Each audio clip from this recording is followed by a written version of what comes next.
Hello दोस्तों, कैसे हैं आप सभी। आशा करता हूं बहुत अच्छे होंगे। आप सभी का स्वागत है आपके अपने YouTube चैनल रेवन स्टडी में। मेरे प्यारे विद्यार्थियों, जैसा कि आप सभी जानते हैं कि आप सभी मिक्सचर एंड एलिगेशन पढ़ रहे हैं। मैंने इसकी हिंदी भी बताई थी कि मिश्रण और पृथक्कीकरण, यही पढ़ रहे हैं ना। कल बहुत सारे क्वेश्चन करे थे और मैंने बोला था कि कल आऊँगा और आपके लिए बेहतरीन प्रश्न लेकर आऊँगा। तो बिल्कुल अपने वादे के मुताबिक आपके सामने प्रस्तुत हूँ बेहतरीन प्रश्नों के साथ। पहला प्रश्न आपके सामने है, शुरू करते हैं आज की वीडियो। पहला सवाल है कि एक मिश्रण में मदिरा और पानी का अनुपात 3:1 है। मिश्रण में कितना भाग निकाला जाए और उतना ही पानी मिला दिया जाए तो मिश्रण में मदिरा और पानी का अनुपात 1:1 हो जाए। चलो इसको करते हैं। क्या है जो अनुपात है ना, अभी अनुपात क्या है मदिरा और पानी का? 3:1। 3:1 है, ठीक है। कितना भाग निकाला जाए और उतना ही पानी मिला दिया जाए कि मिश्रण में मदिरा और पानी 1:1 हो जाए, मतलब 1:1 ये हो जाए। बाद में मेरे प्यारे भाइयों, यहाँ लिखा है कि पानी मिला दिया जाए, पानी को मिला रहे हैं तो जो मदिरा है वो समान रहना चाहिए। यहाँ मदिरा 3 है और यहाँ 1, तो क्या करेंगे, यहाँ 3 से करेंगे गुणा तो मदिरा समान हो गया। अब 3 से यहाँ किया तो यहाँ भी करना जरूरी है जरूरी कि नहीं? तो यहाँ अनुपात क्या बनता है, 3:1। ये तो पहले था, बाद में हो गया 3:3। अब पानी यही तो है, तो मेरे प्यारे भाइयों कितना पानी मिलाया जा रहा है? 2 रेशियो मिलाया जा रहा है। अब वो पूछ रहे हैं कि कितना भाग, हिस्सा पूछा, तो कितना पानी मिलाया गया? 2 भाग पानी मिलाया गया। किसके सापेक्ष? तो इस पूरे के सापेक्ष, क्योंकि जो मिलाएंगे तो जिसमें मिला रहे हैं, मिलाने के बाद जो होगा मिश्रण वो ए होगा। इन दोनों का योग कितना है? 6। इसके सापेक्ष नहीं निकलता है। जब मिलाते हैं तो मिलाने के बाद जो मिश्रण बन रहा है उसके सापेक्ष देखते हैं। तो कितना आया? 1/3 भाग क्या होगा? पानी मिलाया गया। ठीक है मेरे प्यारे भाइयों, यहाँ बोला गया है कि मिश्रण में से कितना भाग निकाला जाए और उतना ही पानी मिला दिया जाए, मतलब जितना पानी मिलाया है उतना ही भाग निकाला गया है। तो जो पूछा है उसका उत्तर आ गया बी ऑप्शन, 1/3। खत्म काम। उन्होंने पूछा कि कितना भाग निकाला जाए और उतना ही पानी मिला दिया जाए, तो आपने पानी मिलाना निकाल लिया कि 1/3 हिस्सा पानी मिला दिया जाए, तो उतना ही भाग तो निकाला था, 1/3 मतलब निकाला था, तो उत्तर आपका 1/3 आ गया। खत्म, ऐसे लगाना था। शानदार, समझो और लगाओ। याद रखना कि हमेशा जब मिलाते हैं तो मिलाने के बाद जो मिश्रण है उसके सापेक्ष देखेंगे, पहले वाले के सापेक्ष नहीं। बात समझ में आ गई? आगे बढ़ते हैं। अगला सवाल है, एक बर्तन में 27 लीटर दूध है, 1/3 दूध को पानी से विस्थापित किया जाता है। ठीक है, सुनो मेरे प्यारे भाइयों, 1/3 कितना होता है? 1/3, ठीक है ना। मतलब कहने का ये है, अगर 1/3 को हम 1/3 लिखेंगे तो जो, एक बात बताओ, आप अभी पढ़ के आए हो, सापेक्ष आपने बहुत पढ़ा, क्योंकि आप पूरे परसेंटेज में सापेक्ष की ही बात कर रहे थे। तो यहाँ सापेक्ष क्या होगा? 3। और ये सापेक्ष क्या कहलाएगा? ये मिश्रण होगा आपका, मिश्रण, क्योंकि मिश्रण के सापेक्ष ही आप कुछ मिलाओगे, ठीक है ना। तो मिश्रण किसका है? दूध का। कोई बात नहीं, इसमें क्या किया, पानी मिला दिया गया, और मिलाया कितना है? एक हिस्सा पानी का मिलाया है। बात समझ में आ रही है कि सापेक्ष 3 होगा और वही मिश्रण होगा, ठीक है। और 1/3 दूध मिला रहे हैं, दूध को पानी से विस्थापित कर रहे हैं, तो पानी कितना मिलाया? 1। अगर ऐसी बात है तो 3 मिश्रण, जो मिश्रण होगा, 1 पानी मिला दिया गया और दूध निकाल लिया गया, तो दूध बचा कितना?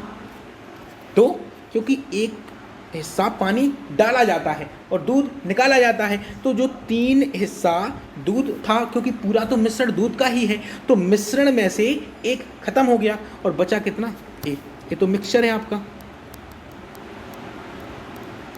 ठीक है। तो कोई हिंदी में लिखते हैं इसको।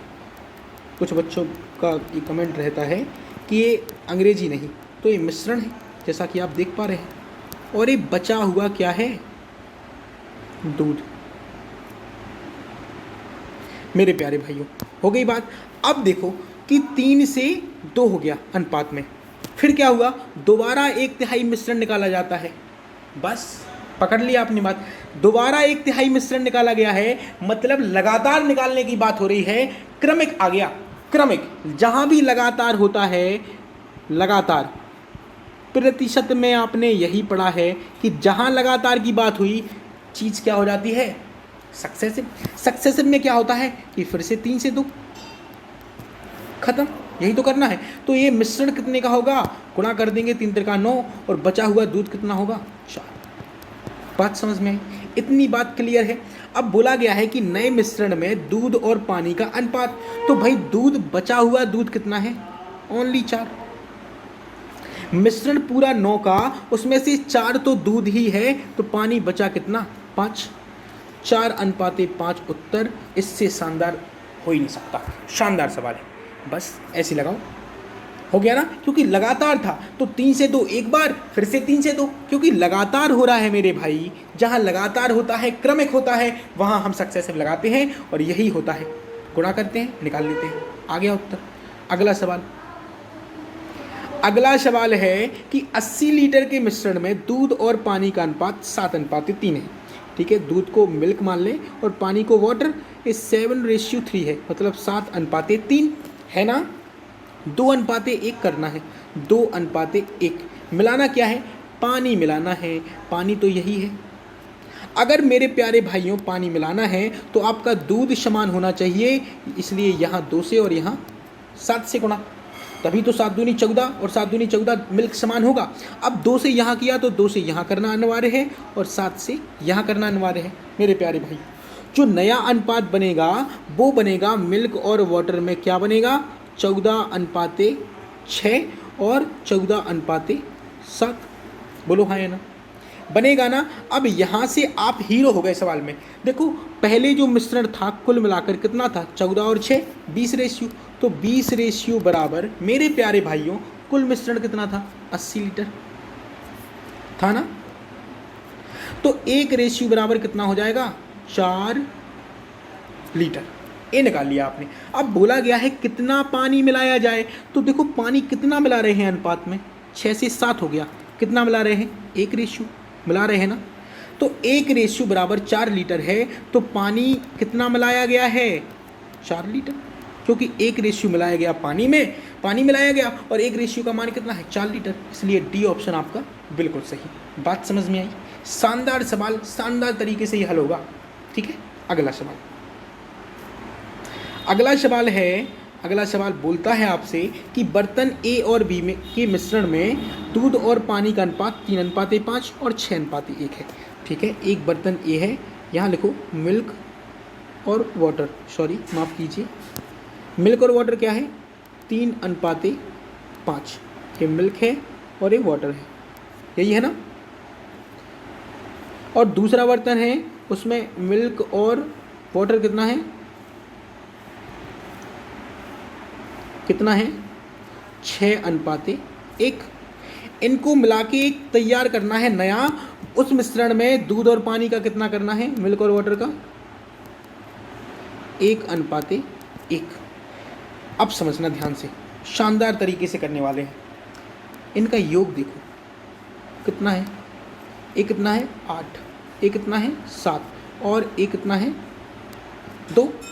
जो आपने निकाला है ना योग, इनका लो एलसीएम। ध्यान से समझना, ध्यान से आप लगाते होगे इस विधि को, दूसरी विधि से इस सवाल को लगाते होगे, लेकिन एक कॉन्सेप्ट समझो तो नया सीखो, जितने मेथड दिमाग में घुस पाएँ घुसाओ। ठीक है, ये नहीं कि एक क्यों सीखे हम, मुझे तो पहले से आता है, समझो तो मज़ा आएगा। 8, 2, 7 का लो एलसीएम, तो आप कहोगे कि गुरुजी आएगा 56 आएगा। ठीक है ना। अब आपको जो एलिगेशन लगाना है वो ओनली मिल्क में लगाओ, मिल्क में एलिगेशन लगाओ, मिल्क में एलिगेशन। ठीक है, अब लगाता हूं मैं एलिगेशन और देखो कितने शानदार तरीके से होगा। 8 है कुल मिल्क और वाटर, ठीक है, उस और कुल है कितना 56, जैसा कि आपने देखा है। तो 8 का भाग देंगे 56 में, कितनी बार गया 7 बार, 8 7 56। मिल्क चाहिए आपको तो 7 का गुणा 3 से कितना कितना आया 21, ये हो गया ये। अब बी में दूध निकालो, तो बी में कितना है कुल 7 और है कुल कितना 56, तो 7 का भाग देंगे 56 में, कितनी बार गया 8 बार। 8 का गुणा करेंगे 6 से, क्योंकि सिर्फ मिल्क से बात हो रही है, तो 8 छंग 48। अब आते हैं यहाँ, 2 का भाग देंगे 56 में, कितनी बार गया 28 बार, और 28 का सिर्फ मिल्क के रेशियो से गुणा, तो बीच का आ गया 28। बात समझ में आई? यहाँ तक क्लियर है मेरे प्यारे भाइयों? बस एलिगेशन आप लगाएंगे तो 48 में से 28 गए तो कितना बचा 20, और 28 में से 21 गए तो कितना बचा 7। अनुपात क्या आया 20:7, जैसा कि आप देख पा रहे हैं कि ये ऑप्शन सही हो गया। कैलकुलेशन कठिन हुई क्या? अब आप सोच रहे होंगे कि गुरुजी यहाँ 3/8, 6/7 और 1/2 करके भी तो लगा सकते हैं। बात वही है मेरे प्यारे भाई, वही है। देखो यहाँ 3/8 नहीं लिखा क्या, यहाँ 6/7 नहीं लिखा क्या, यहाँ 1/2 नहीं लिखा क्या? वही तो मैंने किया, कैलकुलेशन सरल कर दी और कुछ हुआ ही नहीं। ठीक है, चलते हैं अगले प्रश्न पर। अगला प्रश्न आपसे कहता है मेरे प्यारे भाइयों कि एक मिश्रण में दूध और पानी का अनुपात 7:5 है, मिल्क है और वाटर है 7:5, मतलब 7:5। जब इसमें 15 लीटर पानी मिलाया जाता है तो नए मिश्रण में दूध और पानी 7:8 हो जाता है।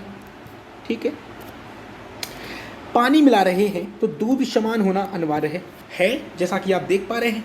तो पानी कितना मिलाया गया 3 और वो कहते हैं सवाल में कि 15 लीटर पानी मिलाया गया है, तो 3 बराबर 15 लीटर, तो 1 बराबर 5 लीटर।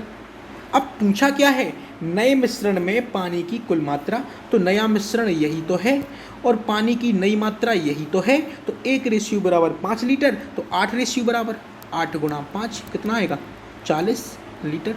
कौन सा ऑप्शन? बी ऑप्शन आपका सही। शानदार तरीका, शानदार सवाल, खत्म हो गया। अगला सवाल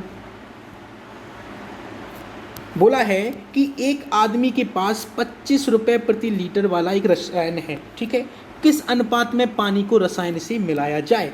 मूल्य दिया है, यहाँ दिया है ना मूल्य, तो मूल्य में एलिगेशन लगेगा, याद रखना। ठीक है, तो रसायन है, जो रसायन को आर मान लें, रसायन है, इसका मूल्य है 25 रुपये। पानी के साथ मिलाना है, पानी को वाटर मान लें। अब वाटर का क्या होगा मूल्य? देखो पानी तो फ्री में भी है, आप किसी भी तालाब में जाओ, ले आओ एक लोटा, नल से निकाल लो, किसी के घर में जेट भी लगा होगा उससे भी निकाल लो, तो वो 0 है। ठीक है, वैसे बोतल में मिलता है 20 रुपये की एक बोतल, हाँ तो वो अलग बात है, लेकिन वो बाजार नहीं गया, घर में पानी था, पीता था ना वो, वही मिला दिया उसने, तो 0 रुपये हो गया। अब ये क्या, किस में लगा रहे हैं हम एलिगेशन? हम लगा रहे हैं CP में, क्रय मूल्य में। तो यहाँ भी क्रय मूल्य आएगा, मैंने आपको कल बताया है, सब कुछ बताया है कि अगर क्रय मूल्य है तो एक जैसी क्वांटिटी में क्या लगेगा एलिगेशन। बाद में दिया है कि 20 रुपये प्रति लीटर बेचने पर, बेच रहा है 20 रुपये पर लीटर में, तो लाभ होता है 25% का। 25% कितना होता है?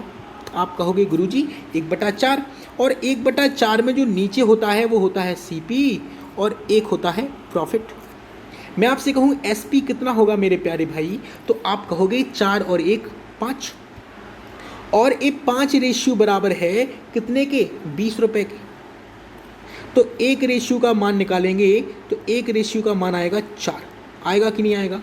मैं आपसे कहूँ कि यहाँ से CP निकालो तो 1 रेशियो बराबर 4, तो 4 रेशियो बराबर 4 गुणा 4 कितना आएगा 16, तो बीच का जो CP है वो आ गया 16 रुपये प्रति लीटर। अब बस घटाना ही तो है, तो यहाँ बचेगा 16 और यहाँ बचेगा 9, अनुपात क्या आया 16:9 में मिला दो, उत्तर हो गया। देखो तो कितना सरल है ना सरल? कुछ नहीं करना है, बस याद रखना कि अगर हम क्रय मूल्य में लगा रहे हैं तो जो बीच में रखेगा ना इस डिब्बे में, ये भी क्रय मूल्य होना चाहिए। बस हो गया। अगला सवाल बोला है 729 लीटर वाले मिश्रण में दूध और पानी का अनुपात 7:2 है, इसमें कितना पानी मिलाया जाए ताकि नए मिश्रण में दूध और पानी का अनुपात 7:3 हो जाए? 7:2 है, क्या है ये? मिल्क है और वाटर है। ठीक है, क्या मिलाया जाए? पानी कि कितना हो जाए 7:3। जब पानी मिलाएंगे तो पानी के लिए दूध तो समान होना चाहिए, क्योंकि दूध तो मिला नहीं रहे हैं, समान है, कोई बात नहीं। अब कितना मिलाया गया है, 1 मिलाया गया है ना।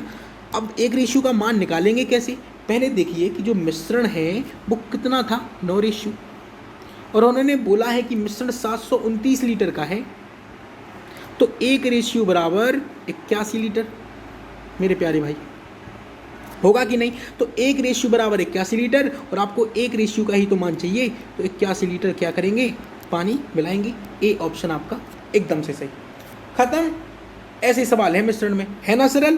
देखो सवाल कठिन नहीं होता, बस आपकी मनोदशा कैसी है वो अनिवार्य होता है। आप मनोदशा बना लोगे कठिन है तो सब कठिन है, आप बना लोगे कि अरे सरल है, पढ़ना ही तो है, तो बस बढ़िया सी पढ़ाई करो, सब कुछ सरल लगेगा। ठीक है, बाकी हर चीज़ के लिए मैं हूँ ना, सब कुछ करा दूंगा आपका, कुछ भी नहीं छूटेगा, चाहे वो एडवांस मैथ हो, कुछ भी हो, सब कुछ, पूरा गणित आपका खत्म होगा यहीं।